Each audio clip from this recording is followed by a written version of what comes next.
नमस्कार, मैं हूं संतोष। सिटी न्यूज वैन रीवा की सांध्यकालीन समाचार सेवा में आपका स्वागत है। पेश हैं आज के मुख्य समाचार। स्वतंत्रता संग्राम के महानायक भगवान बिरसा मुंडा की 147वीं जयंती मनाई गई। एक वर्ष पूर्व दुधमनिया के जंगल में मिले नरकंकाल का पुलिस द्वारा किया गया खुलासा। 6 वर्षीय मासूम के साथ दुष्कर्म का प्रयास, आरोपी पड़ोसी को पुलिस ने किया गिरफ्तार। खबरें अब विस्तार से। सड़क पर उतरे महापौर यातायात व्यवस्था सुधारने में लगे। यातायात पुलिस रही वसूली में व्यस्त। वेंकट मार्ग में घंटों बनी रही जाम की स्थिति तो अस्पताल चौराहे में यातायात पुलिस कर रही थी वसूली। बहाना की वीआईपी ड्यूटी में है कर्मचारी, सवाल तो बाकी दिन कहाँ रहते हैं। आपको बता दें कि शहर की चरमराई यातायात व्यवस्था में चलने की अब लोगों की आदत सी पड़ चुकी है, जिसका मात्र एक कारण है यातायात पुलिस विभाग अब केवल वसूली और बेगारी को ही अपनी सफलता मानता है। देखा यह जाता है कि इस व्यवस्था को लेकर जिला मुख्यालय के बड़े अधिकारी भी मौन हो चुके हैं, या यूं कहें कि वो यातायात के अधिकारियों से डरते हैं। कारण जो भी हो, ये तो विभाग के वरिष्ठ अधिकारी ही जान सकते हैं। जिम्मेदारों को इससे ज्यादा शर्म की बात क्या हो सकती है कि हर दिन हो रही जाम की समस्या को देखते हुए शहर के प्रथम नागरिक यानी महापौर अजय मिश्रा बाबा खुद यातायात व्यवस्था सुधारने के लिए चौराहे पर ट्रैफिक पुलिस की तरह घंटों जद्दोजहद करते दिखाई दिए। ये नज़ारा जो हम आपको दिखा रहे हैं, ये रीवा के वेंकट मार्ग का है। आपको बता दें कि स्टेचू चौराहे के समीप घंटों लगे जाम को हटाने महापौर के पास कोई भी विकल्प नहीं था, तो वो दूसरी ओर अस्पताल चौराहे में यातायात पुलिस वसूली में मशगूल थी। ये दृश्य भी हम आपके सामने रख रहे हैं। अब सवाल ये उठता है कि आखिर ऐसा क्या है जिससे जिला मुख्यालय के आला अधिकारी भी शानदार व्यवस्था को लेकर मौन व्रत पर हैं। यदि हम इसे दूसरे नजरिए से देखें तो यातायात पुलिस निजी पूंजी निवेश के लिए काफी मेहनत कर रही है। सुबह 5 बजे से ही चौराटा एवं रताहरा बाईपास सहित रिंग रोडों में ट्रकों की व्यवस्था बनाने में लग जाती है। शहरी क्षेत्र से शायद उनका दिल टूट चुका है। अब शहरी क्षेत्र में जो भी यातायात पुलिस के कर्मचारी दिखाई देते हैं वो केवल चालानी कार्यवाही में ही अपना पूरा समय गंवा रहे हैं, क्योंकि उनकी भी मजबूरी है। शाम को टारगेट पूरा कर साहब को हिसाब जो देना पड़ता है। शहरी क्षेत्र में हो रही कार्रवाई में एक बात तो देखी जा रही है कि इससे गांव से आने जाने वाले मोटरसाइकिल सवारों को बिना चालान कटवाए शहर में आने की इजाज़त नहीं है। ये यातायात पुलिस के कर्मचारी ग्रामीण क्षेत्र से आने वाली जनता पर कुछ ज़्यादा ही नज़र रखते हैं, क्योंकि वो इनके जाल में आसानी से फंस जाते हैं। वहीं शहरी क्षेत्र के लोगों को यातायात पुलिस ने थोड़ी छूट दे रखी है। ऐसा प्रतीत होता है कि अब रीवा शहर की यातायात व्यवस्था भगवान भरोसे है, लेकिन चिंता की बात नहीं है। यातायात पुलिस भले ही यातायात व्यवस्था सुधारने में असफल रही हो, लेकिन अपनी निजी और राजस्व वसूली में नंबर 1 पर है। ये बड़े ही खुशी की बात है। आइए सुनते हैं इस संबंध में रीवा नगर निगम के महापौर अजय मिश्रा बाबा से प्राप्त जानकारी के अंश। सड़क टूटल पर बस उगानी पड़ी, ऐसा क्या कारण?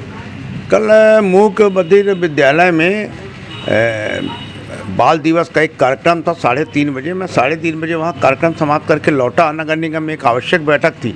जब हम प्रकाश राय के पास पहुँचे, अस्पताल चाय से प्रकाश चाय तक ही जाम लगा हुआ था। हम प्रकाश राय के पास पहुँचे तो वहाँ एकदम गाड़ी रुक गई। कुछ देर बैठे रहे गाड़ी में, फिर समझ में आया कि कोई ट्रैफिक हिल नहीं रहा। तो वहाँ से हम हमारे पार्षद साथी MIC के धनेश सिंह बघेल, स्वतंत्र शर्मा, संगठन के हमारे अमित चतुर्वेदी, ये सब लोग हम लोग उसी वाहन में थे। हम लोग पैदल उतरे वहाँ से, और वहाँ से अब देखे तो बड़ा विकराल रूप था। नगर निगम के आगे तक दोनों साइडें गाड़ी एकदम जाम थी। मतलब आप सोचो कि पैदल निकलने के लिए आदमी के पास जगह नहीं थी कि किसी तरह निकल सके। हम लोगों ने वहाँ से जाम को हटाना शुरू किया, 2 लाइनें बनवाई, और धीरे धीरे करके नगर निगम तक में आने में हमको 45 मिनट लगा। 45 मिनट में जब 2 लाइनें बनी तब तो जो जाम में लोग फंसे थे वो बताए कि हम लोग 1-1, 2-1.5 घंटे से फंसे हुए हैं। मतलब इतनी बुरी व्यवस्था ट्रैफिक की थी।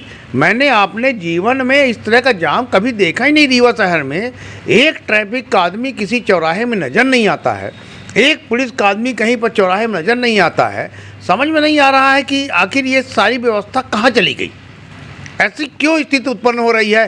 सिरमौर चौराहे में जाम लग जाता है, जयस्तंभ में जाम लग जाता है, अस्पताल चौराहे में जाम लग जाता है, स्टेचू चौराहे में, प्रकाश चौराहे में जाम लग जाता है।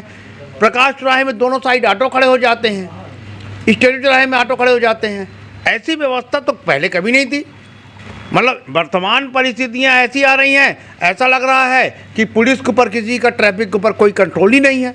तो अगर सारी व्यवस्था नगर निगम को ही करनी है तो नगर निगम के हवाले हो जाए, ट्रैफिक के पुलिस वाले हम ही लोग करा लेंगे। ऐसा तो नहीं कि रीवा की यातायात व्यवस्था हाईटेक हो गई हो, अब वो बाईपास में दिखाई देते हैं, वहाँ की व्यवस्था सुधारते दिखाई देते हैं, और यहाँ एक दो पुलिसकर्मी वसूली में दिखाई देते हैं। ऐसा क्या कारण? देखिए क्या है, ये तो पुलिस अधीक्षक को सोचने का विषय है।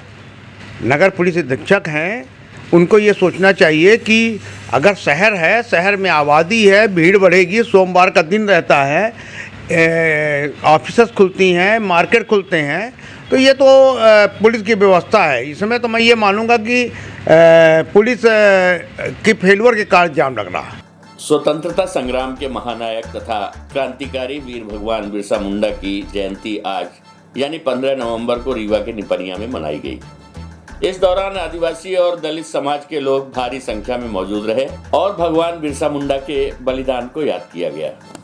आपको बता दें कि कार्यक्रम के आयोजक ने बताया कि भगवान बिरसा मुंडा की आज 147वीं जयंती है, जो देश और प्रदेश सहित रीवा में भी मनाई जा रही है। निपनिया मोहल्ले में आयोजित किए गए मुख्य कार्यक्रम के दौरान दलित और आदिवासी समाज के लोग भारी संख्या में मौजूद रहे। इस दौरान भगवान बिरसा मुंडा को याद किया गया और उनके द्वारा किए गए बलिदानों के बारे में चर्चा की गई। साथ ही दलित और आदिवासी परिवारों द्वारा जो मांगे रखी गई, उनकी भी शासन प्रशासन तक पहुंचाने की बात कही गई। हम आपको बता दें कि भगवान बिरसा मुंडा स्वतंत्रता संग्राम के महानायक थे और उनके किए गए कार्यों के चलते उन्हें भगवान बिरसा मुंडा के रूप में हर वर्ष 15 नवंबर को याद किया जाता है। प्रस्तुत है बहुजन समाज पार्टी के नेता जेपी कुशवाहा से प्राप्त जानकारी के अंश।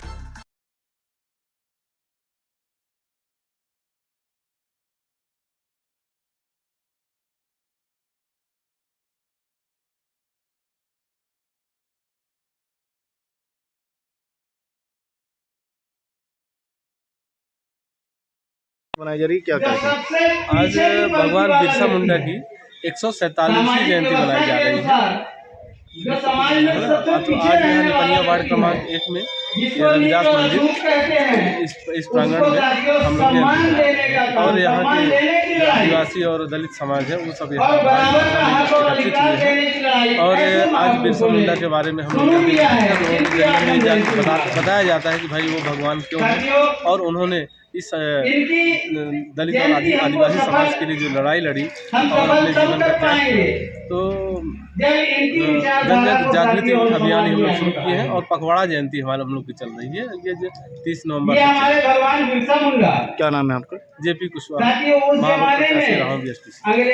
एक वर्ष पहले मऊगंज क्षेत्र के दुधमनिया जंगल से मिले नरकंकाल की अंधी हत्या का खुलासा कर आरोपी को गिरफ्तार कर भेजा गया जेल। आपको बता दें कि पुलिस अधीक्षक रीवा नवनीत भसीन के निर्देशन में तथा अतिरिक्त पुलिस अधीक्षक विवेक कुमार लाल व एसडीओपी नवीन दुबे के नेतृत्व में थाना प्रभारी श्वेता मौर्य द्वारा की गई कार्यवाही। आपको बता दें कि फरियादी इंद्रलाल गिरी द्वारा अपने लड़के विकास गिरी उम्र 21 वर्ष की गुमशुदगी की रिपोर्ट पर 5 अक्टूबर 2021 को अपराध पंजीबद्ध कर जांच शुरू की गई थी।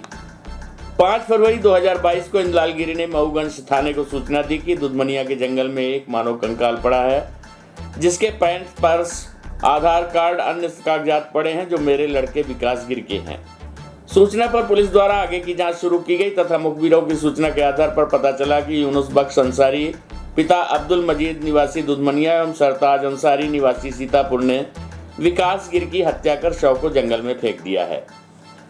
परिजनों की शंका के आधार पर पूछताछ में पता चला कि हत्या छेड़छाड़ की घटना को लेकर कारित की गई थी। आरोपी यूनुस बख्श अंसारी ने बताया कि मृतक विकास गिरी देशी अंडा लेने मेरे घर आया था और फिर चला गया। बाद में वो 8 बजे फिर मेरे घर आया।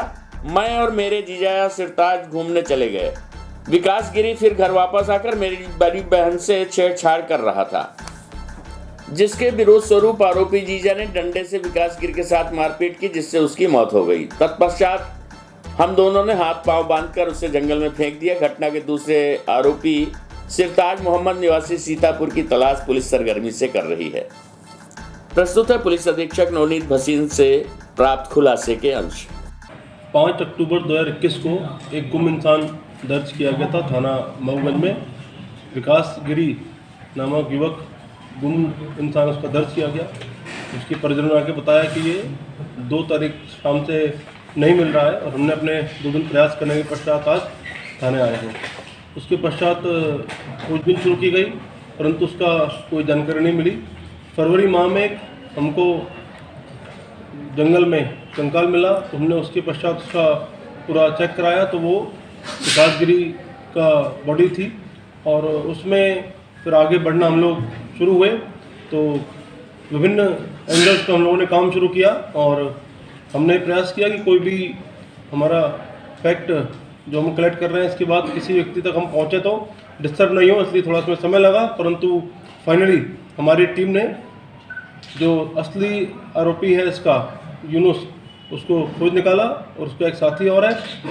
इन लोगों ने पूरी घटनाक्रम ये बताया कि 2 तारीख को विकासगिरी हमारे यहाँ आया था और उसका उद्देश्य उन्होंने घटना का बताया कि हमारी बहन से इसका छेड़खानी करने का उद्देश्य था, तो इसको हमको पसंद नहीं आया। इसके चलते हम लोगों का इससे विवाद हुआ और विवाद बढ़ गया और हमने इस घटना को अंजाम दिया।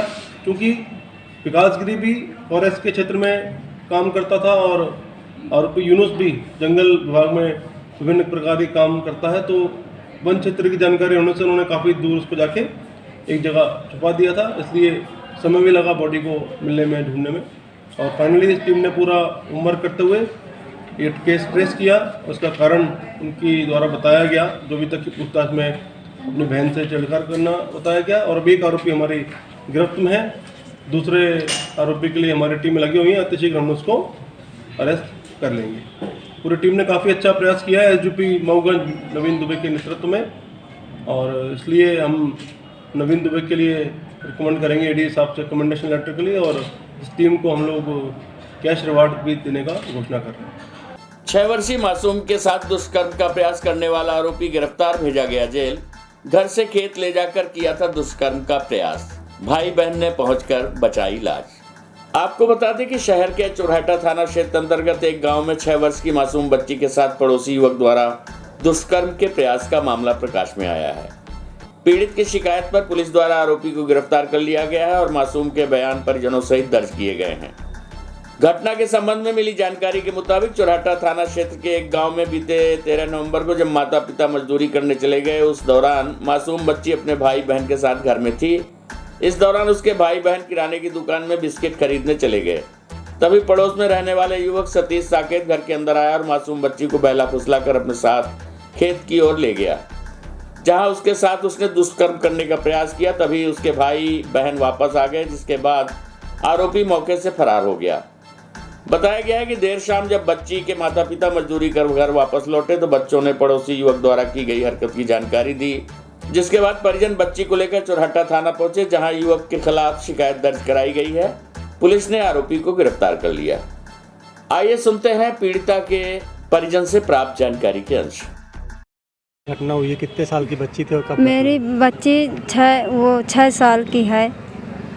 मैं चली गई थी मजदूरी करने।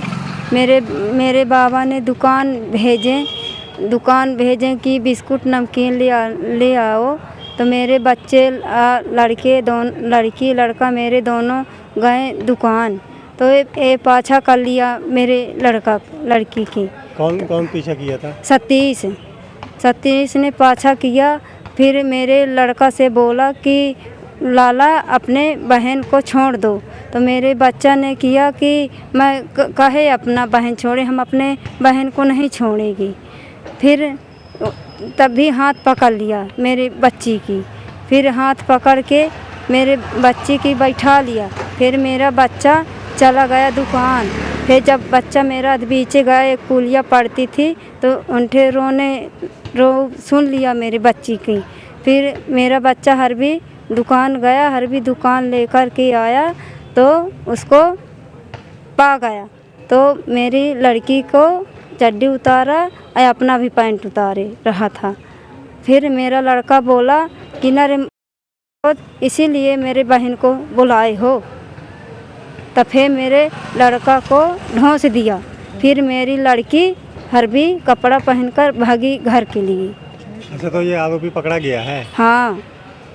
ये मतलब आपके बच्चे के साथ दुष्कर्म की प्रयास कर रहा था? हाँ, प्रयास कर रहा था। यदि बच्चा न पहुंचता तो शायद वो गलत मेरे बच्ची को मार डालता।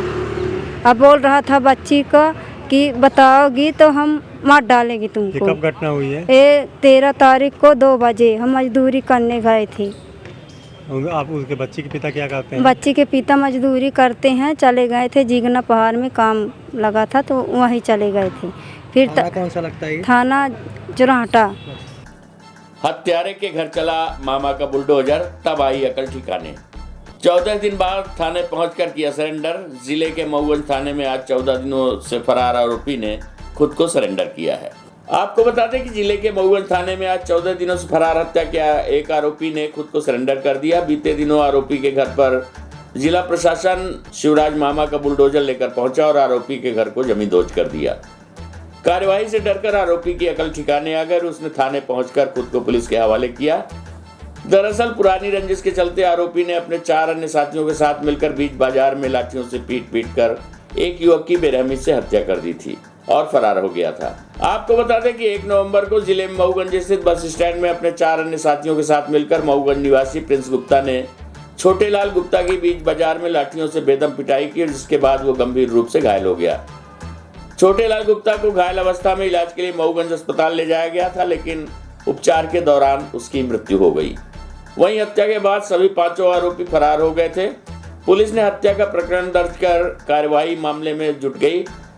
घटना से गुस्साए छोटेलाल के परिजनों ने दूसरे दिन काफी हंगामा किया, जिसके बाद पुलिस ने हत्या में शामिल 3 आरोपियों को दबोच लिया, जबकि एक अन्य आरोपी समेत मुख्य आरोपी प्रिंस गुप्ता फरार चल रहे हैं।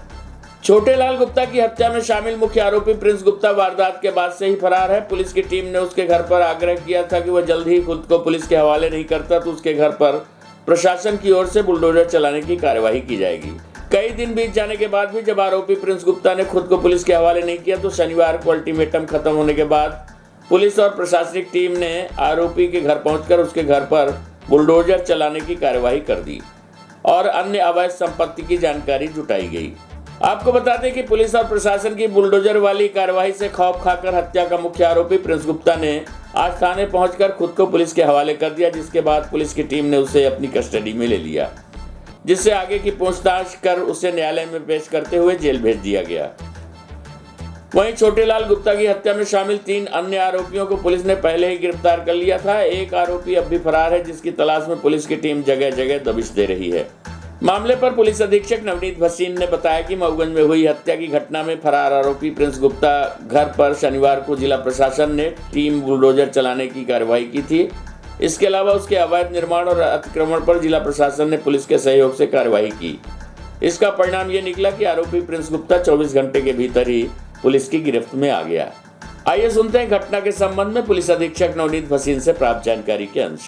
मऊगंज में हुई हत्या की घटना में फरार आरोपी प्रिंस गुप्ता के यहाँ पर परसों जिला प्रशासन की टीम ने बुलडोजर से कार्रवाई की थी। उनके अवैध जितने भी निर्माण कार्य अतिक्रमण थे उस पर जिला प्रशासन ने आइडेंटिफाई किया और पुलिस के सहयोग से पूरी टीम ने उस पर कार्रवाई की थी। इसका परिणाम ये रहा है कि वो 24 घंटे के अंदर ही पुलिस की गिरफ्त में आ चुके हैं और अभी जो भी ऐसे फरार आरोपी हैं उन पर भी हम लोग कार्रवाई प्लान कर रहे हैं, आइडेंटिफाई करके उनके जो भी अवैध निर्माण है, अवैध अतिक्रमण है शासकीय भूमि पर, उन पर हमारी प्लानिंग अभी जारी है।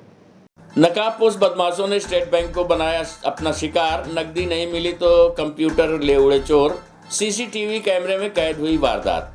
आपको बता दें कि विश्वविद्यालय थाना क्षेत्र अंतर्गत इंजीनियरिंग कॉलेज कैंपस में स्थित स्टेट बैंक के भीतर आज नकाबपोश बदमाशों ने आतंक मचाया, जिसमें चोरी की वारदात को अंजाम देते हुए बदमाशों के द्वारा बैंक में रखे कंप्यूटरों को पार कर दिया। बताया जा रहा है कि बैंक के बाहर वाले मुख्य द्वार के ताले को तोड़कर 2 बदमाशों ने बैंक में प्रवेश कर पहले तो कैश काउंटर खोलने की कोशिश की, मगर जब उन्हें ये सफलता नहीं मिली तो बैंक में रखे 3 कंप्यूटरों को ही पार कर दिया। दरअसल पैसों की चोरी के इरादे से 2 नकाबपोश बदमाशों ने इंजीनियरिंग कॉलेज कैंपस में स्थित स्टेट बैंक को निशाने में लिया था, जहां बैंक का ताला तोड़कर चोरों ने बैंक के अंदर प्रवेश करते हुए कैश काउंटर को खोलने का प्रयास किया, मगर लाखों प्रयासों के बाद भी जब उन्हें सफलता नहीं मिली तो उन्होंने बैंक के भीतर लगे 3 कंप्यूटरों को ही पार कर दिया। इसके बाद चोरी की वारदात की पूरी घटना वहां लगे सीसीटीवी कैमरे में कैद हो गई। अब घटनाक्रम का सीसीटीवी फुटेज सोशल मीडिया में वायरल हो रहा है। विश्वविद्यालय थाना प्रभारी विद्यावरित तिवारी की माने तो रविवार सोमवार की दरमियानी रात 2 बजे चोरों ने बैंक के भीतर प्रवेश किया और वहां काफी उथल पुथल मचाते हुए वारदात को अंजाम देने का प्रयास किया। सुबह जब बैंक के कर्मचारी बैंक पहुंचे तो उन्होंने बैंक का ताला खुला देखकर तत्काल पुलिस को सूचना दी और मौके पर पहुंची पुलिस की टीम ने जब जांच की तो पाया कि बैंक में लगे कंप्यूटर को चोरों के द्वारा पार कर दिया गया है। हालांकि कैश काउंटर नहीं खुलने की वजह से नकाबपोश बदमाश बड़ी वारदात को अंजाम दे नहीं सके, मगर स्टेट बैंक के भीतर इस तरह से बदमाशों की एंट्री में सुरक्षा व्यवस्था पर सवाल खड़े कर दिए हैं। आइए सुनते हैं इस घटना के संबंध में विद्याव्रत तिवारी थाना प्रभारी से प्राप्त जानकारी के अंश।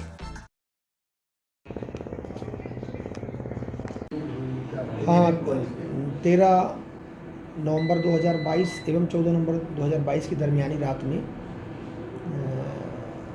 एक चोर, 2 लोग मुंह बांध करके 2:05 से 6 मिनट के बीच में अंदर गए हैं और वहाँ का लगे हुए ताले तोड़े हैं।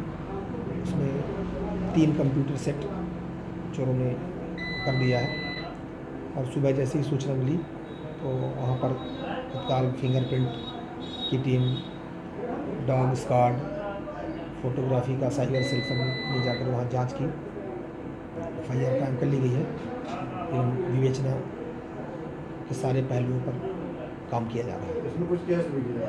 कैश नहीं जा पाया। क्या क्या क्या है उसमें? 3 कंप्यूटर सेट, उसके साथ मॉनिटर है, माउस है, वही सब चीज़।